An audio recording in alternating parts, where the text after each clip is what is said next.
All right. Hello, everyone. Welcome to our 2026 State of Self-Storage Industry webinar. I'm Chuck Gordon, CEO of Storable, and it is fantastic to be here with all of you today. Thank you for taking time out of your busy schedule to be with us. We'll be together for about 30 minutes, and we're going to have time for Q&A at the end. So please submit your questions as we go in the Q&A tab. If you should run into any tech issues in the meantime, you can post those questions there as well. Our team is going to be monitoring that closely. On our agenda for the day, we're going to start by reviewing current macroeconomic trends.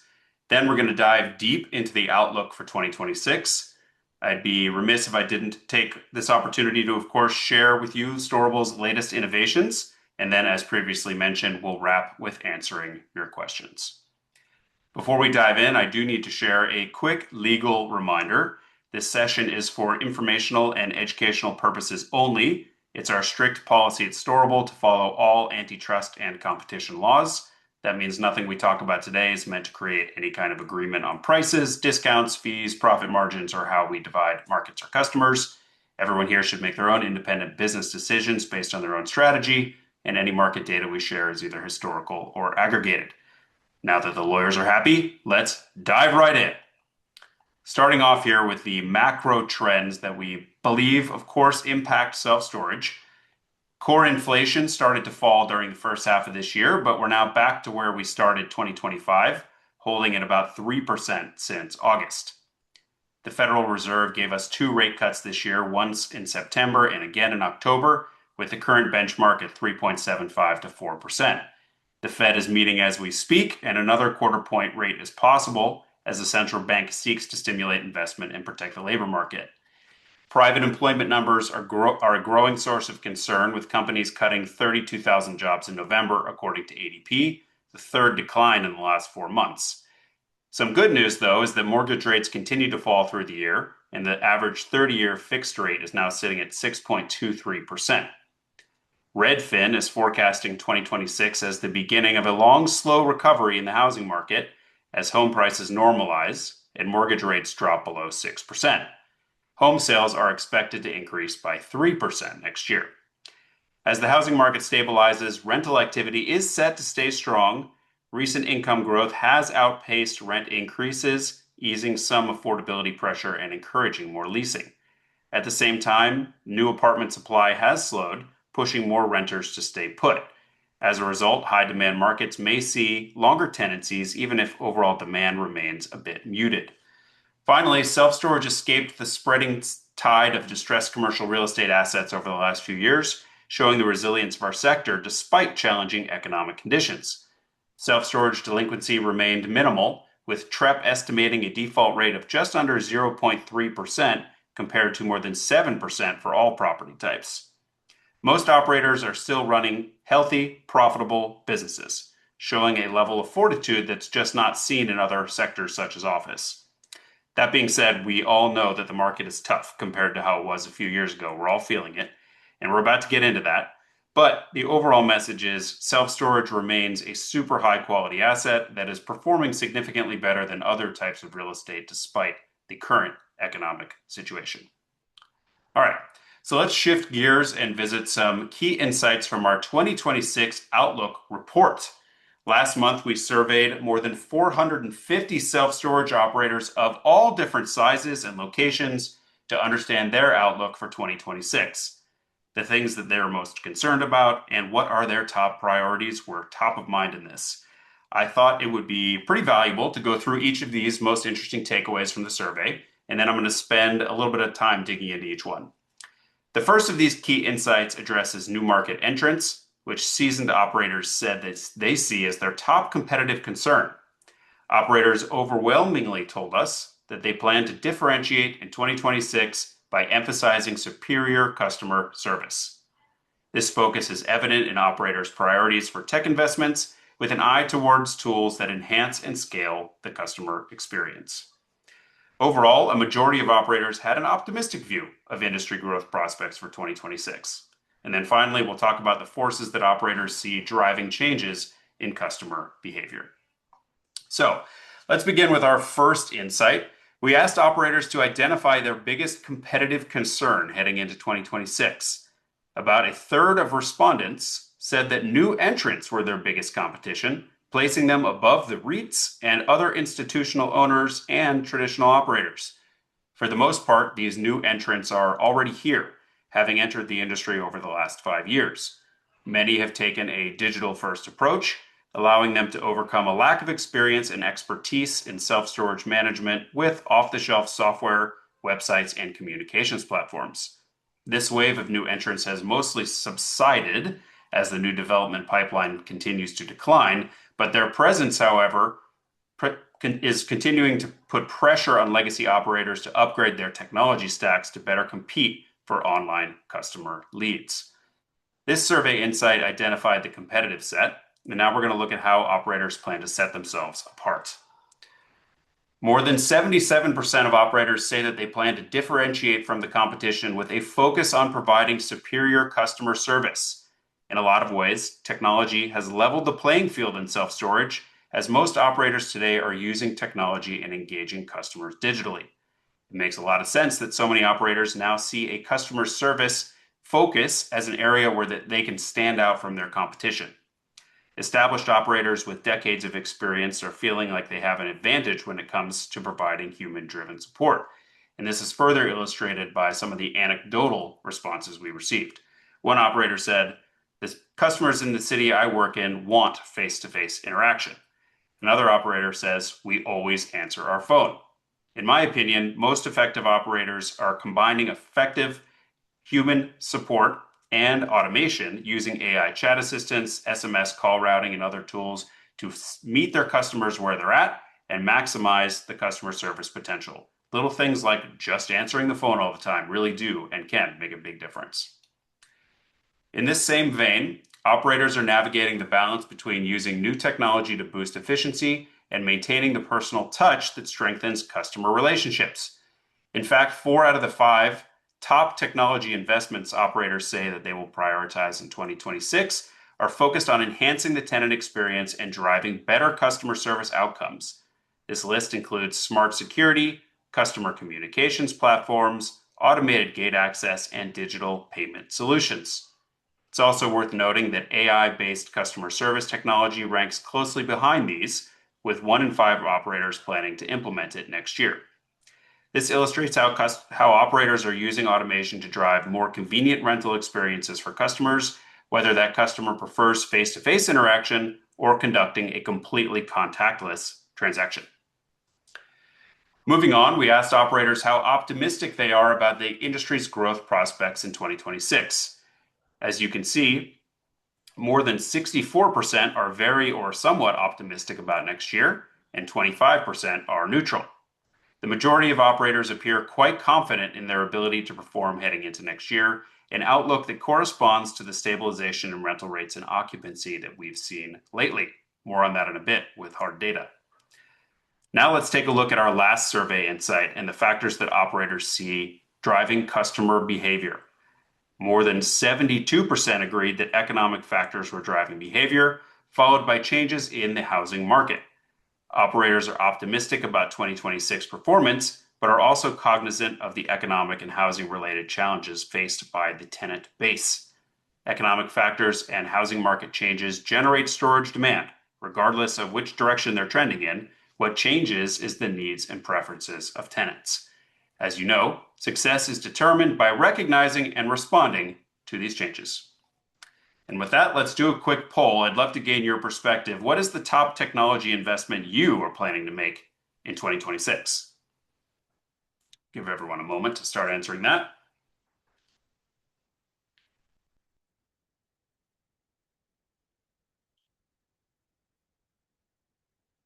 All right, getting lots of good responses here.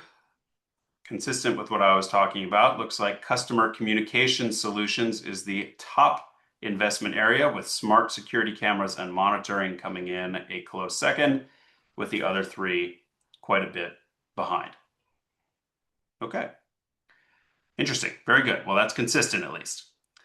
So now we're going to move into our data portion of the webinar today, where we're going to look at trends across the 34,000 facilities using Storable FMS. I'll call it the best data that there is in self-storage. So we're going to start by looking broadly at occupancy first. It dipped slightly in Q1, down to 83% from the summer peak of 85 in 2024. However, as expected, we saw occupancy rise again during the busy summer months, getting close again to 85%. So while it might feel like a decline, we're still trending above pre-pandemic averages from 2018 to 2019 and holding steady.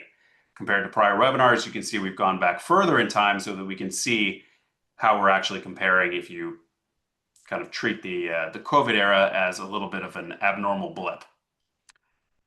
So now if we zoom in on regional occupancy trends, this heat map offers a view of the last 12 months, teal showing lower occupancy and deeper shades of red representing higher levels.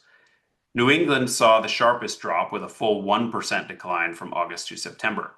The West South Central region continues to trail with the lowest occupancy. Across the rest of the country, declines were modest, less than 1%, which is the normal seasonal trend as we move out of the busy season, New England being the one exception.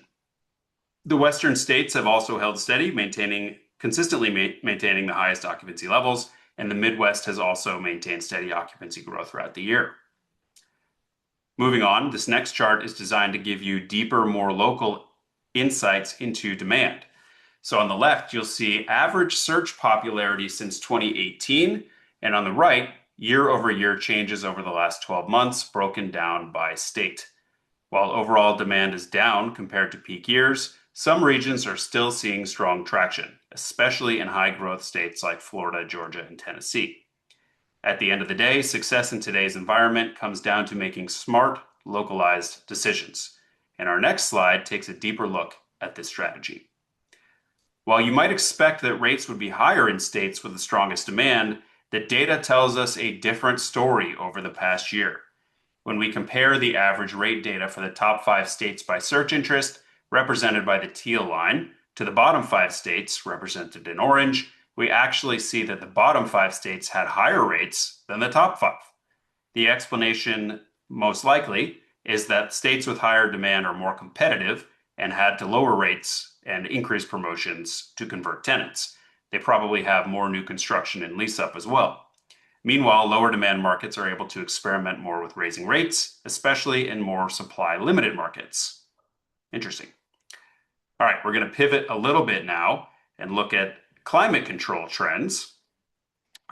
In the next 2 slides, we're going to look at climate control as our kind of variable to dig into. This chart shows growth in reservation share for climate-controlled units since 2019.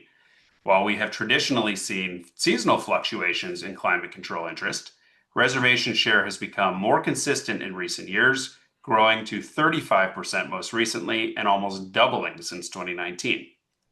Expanding on this, we have one more view. This chart shows climate control rates by unit size. The average price difference between climate-controlled and non-climate controlled units varies significantly. Pretty interesting. For small units, the difference averages just 3%, with some points over the past year where non-climate units are actually priced higher. Interesting. For medium units, it's 16%, and for large units, the difference is around 50%. We know that demand for climate-controlled units has grown. Several factors could be driving this, including new builds and conversions, but nonetheless, these deltas in pricing suggest that there is opportunity for folks to experiment in this vein a bit because it seems like there's potentially some gold there. Okay, interesting stuff. And our last data view now is move-in rates versus achieved rates over time. The lighter colored line represents the price a tenant paid when they moved in, and the darker line shows what that same cohort of tenants is paying now. On average, rates increase after move-in. No surprise there. There has been a lot of discussion in the industry over the last couple of years about aggressive rate increases. But this chart shows that on average, across all 34,000 locations using Storable FMS, we are not seeing extreme recent rent increases beyond historical norms. If you dug into certain cohorts of operators or certain locations, you certainly would. But on average, across the whole country, we are not seeing anything extreme. Interesting. Okay, time for another poll. What non-pricing related strategies will you use in 2026 to achieve your occupancy goals? Give folks a second to respond to that.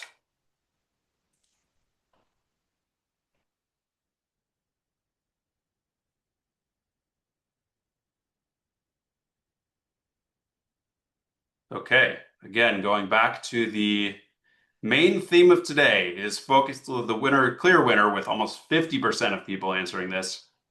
Focus on superior customer service and retention. So I think that's that's what everyone said in the survey. That's what we talked about today, and that is what everyone at this webinar is saying. So I think that's consistently the answer and makes a ton of sense. And before we move to our innovation section, I just want to sum up all the data I shared into some key takeaways and actions.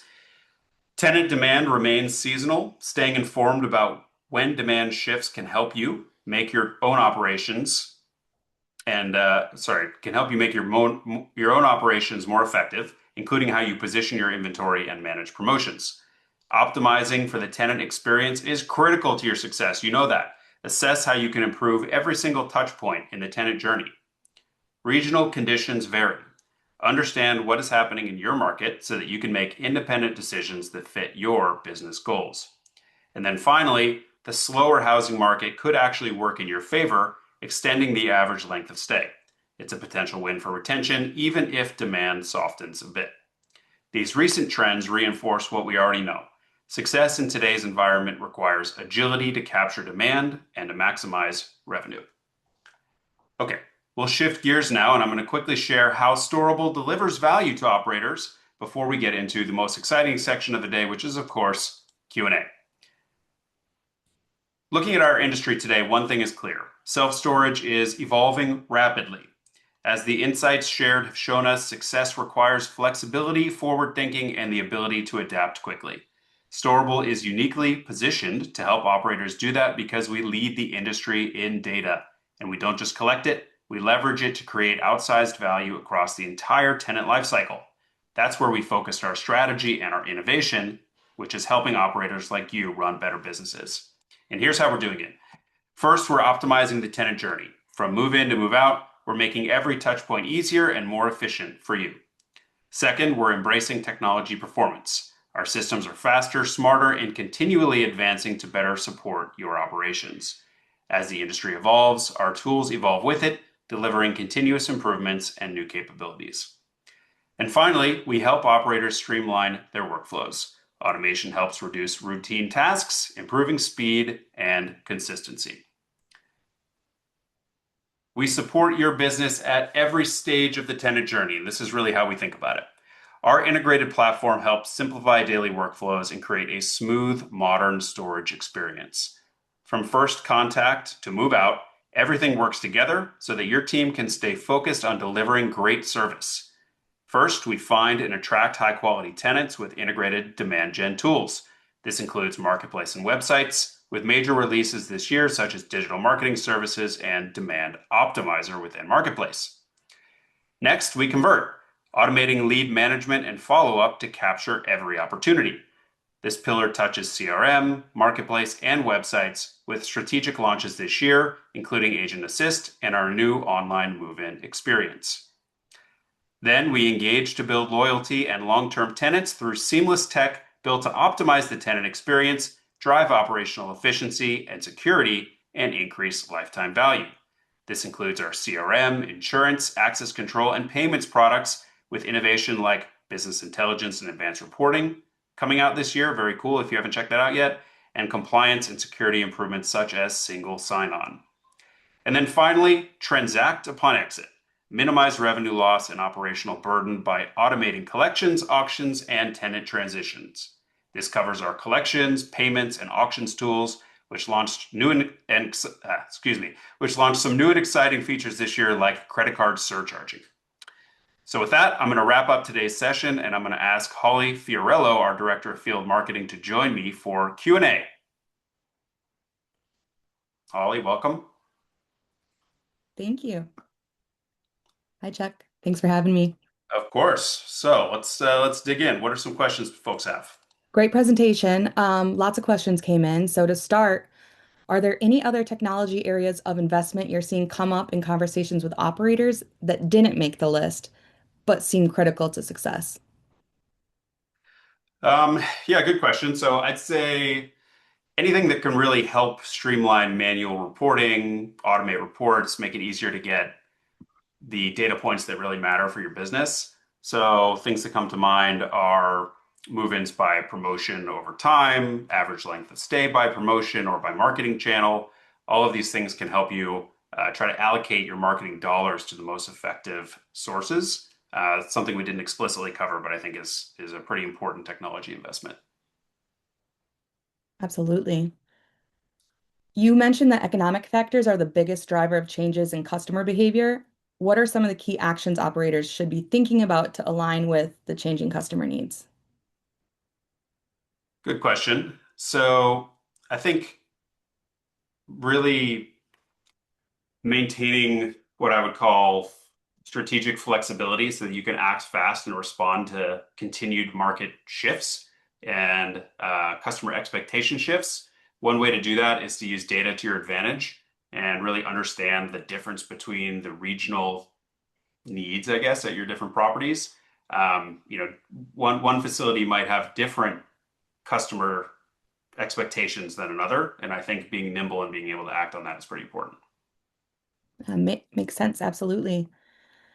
We saw a demand shift during the COVID years with medium and large units performing well. Is that trend continuing, and how does the occupancy of small units compare going into 2026? Yeah, so I guess demand for medium and large and oversized units did increase during the COVID years. But going into 2025, occupancy of small units has generally trended lower than the larger unit categories. I guess you could say that people who moved more stuff in are leaving it. Um, so yeah, I think the move-ins continue to outpace move-outs overall. But I think the point is unit mix is the demand for different units is something that does shift. And so figuring out how you can respond to that either with your pricing strategy or even potentially converting different units is something that should absolutely be evaluated. Agree. Based on the data you shared today, what should operators watch out for when evaluating vendors? Yeah, so I think look, the world of evaluating vendors across the self-storage ecosystem, whether that's technology or security or third-party management or whatever it might be, I think you got to look at the track record. You got to see um, the proof points, and you got to understand what is this vendor going to help me do better than I'm currently doing today.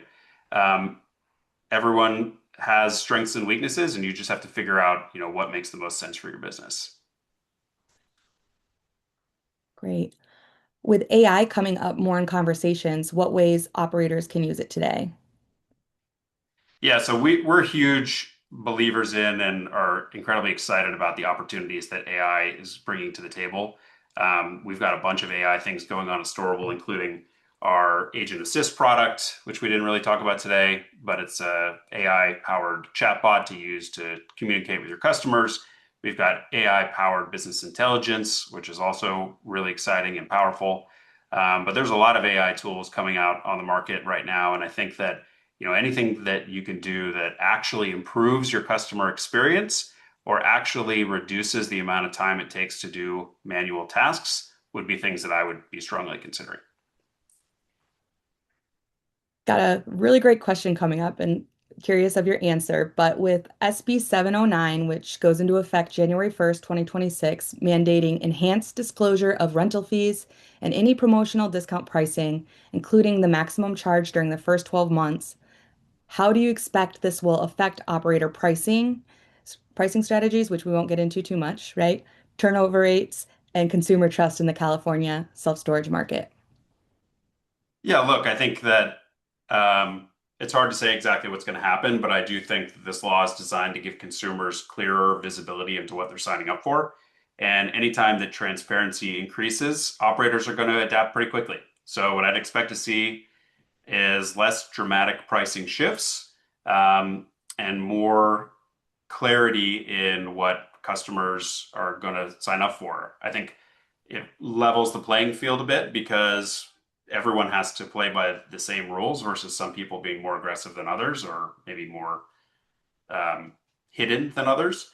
And so, yeah, I think overall, it will change the way people in um, California are going to be marketing their units, and it'll be interesting to see how it plays out. Yeah, definitely will be interesting to look back at the end of the year for sure. What is a CRM? CRM stands for Customer Relationship Management, and basically it's the system that you use to deal with kind of all of your inbound and outbound customer communications. So whether that be phone calls, emails, texts, centralizing all of those touch points into a single pane so that you can kind of comprehensively manage your customer communications. That's what CRM is. Thank you. How do you see business intelligence helping operators improve in 2026? Yeah, so I think a good way to think about the history of so business intelligence. I'll just talk about kind of our product here a little bit, why it's exciting. Historically, our software products have had hundreds of different reports that you can use to run your business, but you largely would have to use them. And if you want to modify them, then you'd have to export them into Excel and do so manually. Or our most sophisticated operators would actually build their own data warehouse and use a tool like Tableau or Power BI to create their own reports. That's really complicated, expensive, and requires specific expertise. And so what we did is we launched Storable BI, which essentially gives the power of a data warehouse and reporting platform to everyone. So we're super excited about that. We think that it's going to allow you to have much greater insights into your data that you've never had before. Um, we were talking to some customers who had been participating in the beta, and they told me that you got to be careful with Storable BI because you can get lost in there for an entire day. And then someone chimed in and said, "How about an entire week?"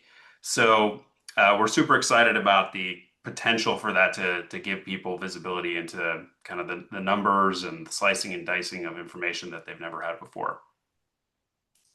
Very cool.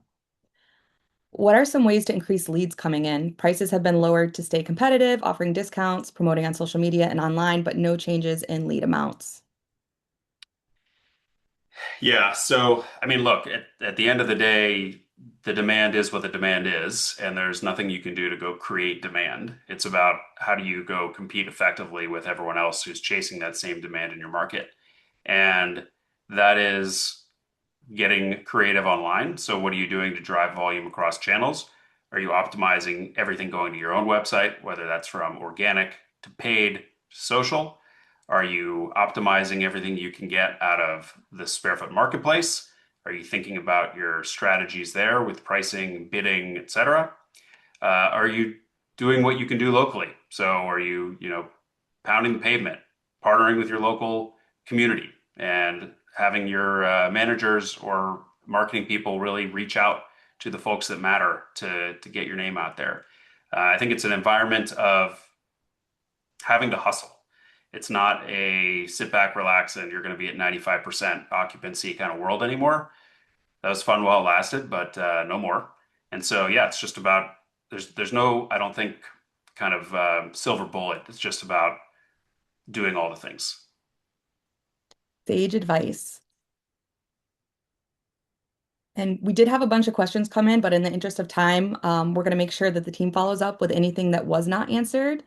Um, the session has been recorded and we will be sharing it out as soon as possible. And Chuck, thank you again for sharing all this information and spending some time with us. Of course. Thank you, everyone, for attending. We really appreciate your time and have a wonderful holiday season.